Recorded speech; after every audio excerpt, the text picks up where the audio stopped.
A 65 male, moderately obese, who had a trivial slip. He heard a popping sound in the knee joint. He came to the ER room with pain and swelling and difficulty in walking. On examination, there was small limp and a depression above the patella. We have diagnosed him to have a quadriceps rupture, which is very rare in that age group. Interesting point is this patient was an ankylosing spondylitic patient.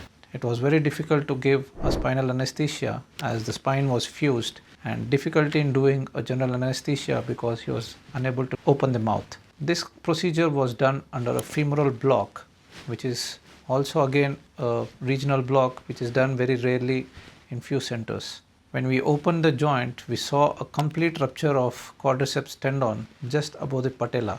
We have done a very good and interesting procedure by using something called a biotape, which is also a new one into the addition of technology. And surprisingly, this patient started walking and also able to lift his leg, straight leg raising from day one. So this is how technology and proper surgery care helps in giving good results to the patient. Please do visit us to get a better treatment from us.